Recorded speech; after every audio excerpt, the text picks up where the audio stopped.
Le champ magnétique terrestre incarne le bouclier protecteur le plus important de notre patrie terrestre. La construction invisible qui entoure et imprègne notre planète bleue nous protège des particules chargées du vent solaire, qui autrement tomberaient sur nous sans contrôle. En principe, on peut donc dire, si le champ magnétique terrestre n'existait pas, la vie terrestre n'aurait jamais pu se dérouler sous sa forme connue. Mais quoi se produirait-il si le bouclier magnétique terrestre changeait radicalement? En fait, nous savons que de telles inversions des pôles se sont produites plusieurs fois dans le passé. Mais comment un autre renversement des pôles du champ magnétique terrestre affecterait-il toutes nos vies?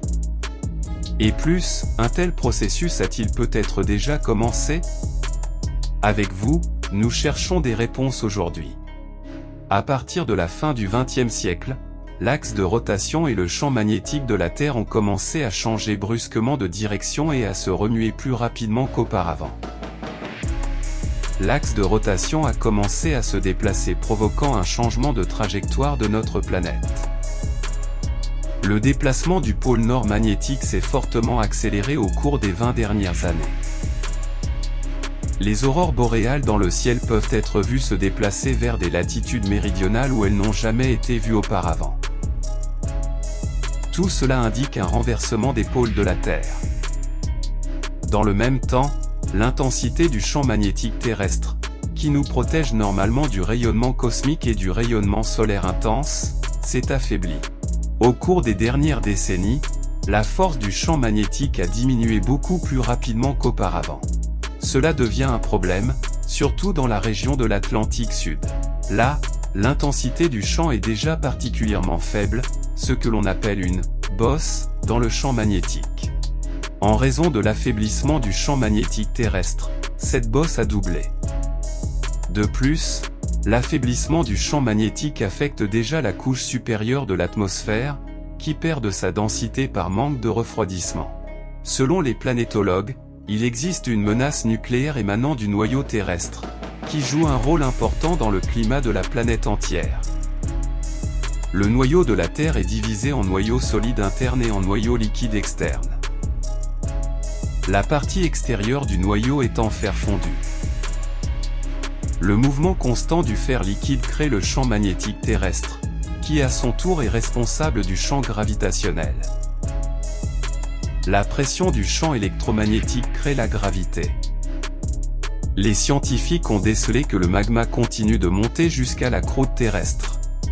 Les tremblements de terre qui se produisent à l'intérieur de la Terre se rapprochent de plus en plus de la surface de la Terre et provoquent de graves destructions. La plupart des tremblements de terre se produisent près de la dépression de Mariana, là où se trouve la partie la plus fine de la croûte terrestre. Ce ne sont plus des dizaines ou des centaines de tremblements de terre souterrains, mais des milliers en un an. De nombreuses autres catastrophes naturelles sont également amplifiées par le déplacement du champ magnétique terrestre et se produisent de plus en plus fréquemment.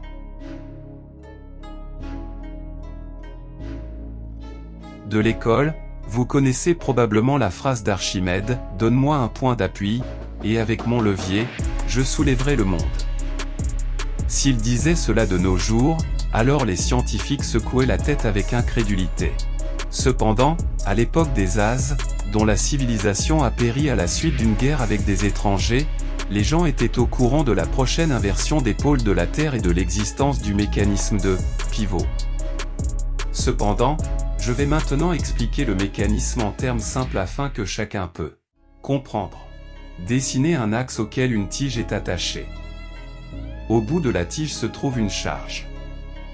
La tige tourne autour de l'axe. Divisez maintenant le cercle en deux moitiés égales avec une ligne horizontale. La même tige doit également être attachée à l'autre extrémité de l'axe. Les deux tiges sont en position horizontale dans des directions opposées.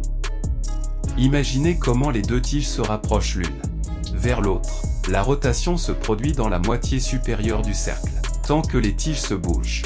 Dans cette partie du cercle, l'ensemble du mécanisme a une traction vers l'avant. Les charges des tiges continuent de bouger dans la partie supérieure du cercle et s'approchent presque des extrémités opposées de la ligne horizontale tracée. Dans ce stade, l'ensemble du mécanisme tourne à 180 degrés. Le mouvement des tiges n'est pas affecté, donc elles continuent à tourner sans arrêter. Dans ce cas, les deux charges ne se déplacent que sur une moitié du cercle, bien qu'ils fassent des rotations complètes autour de l'axe. Cela signifie que la poussée ira toujours dans une certaine direction. Il est impossible et pas nécessaire de décrire toute la construction ici, mais le principe est clair pour vous.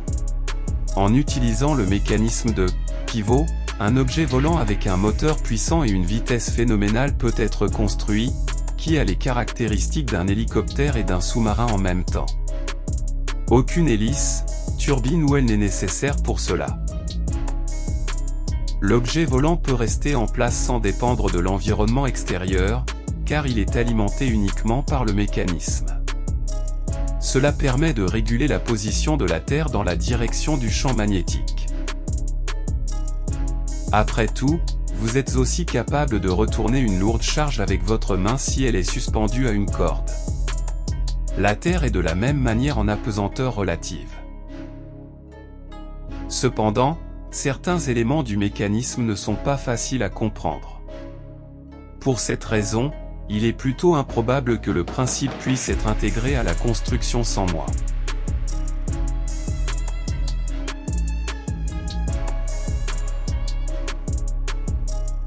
Mais ce n'est que lorsque tous les peuples s'uniront et accompliront la première volonté de Dieu que cet objet volant pourra être développé grâce aux efforts conjoints de tous les pays. Cependant, si le monde n'accepte pas le don de Dieu et ignore sa volonté, les gens verront ce qu'ils obtiendront en retour.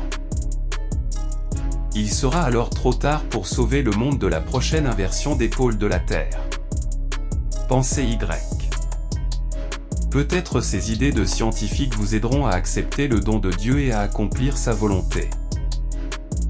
Cependant, si vous continuez à vous couvrir les yeux et les oreilles et à obéir aux ordres d'un groupe d'inhumains, vous choisissiez l'abîme auquel le monde fait face en ce moment.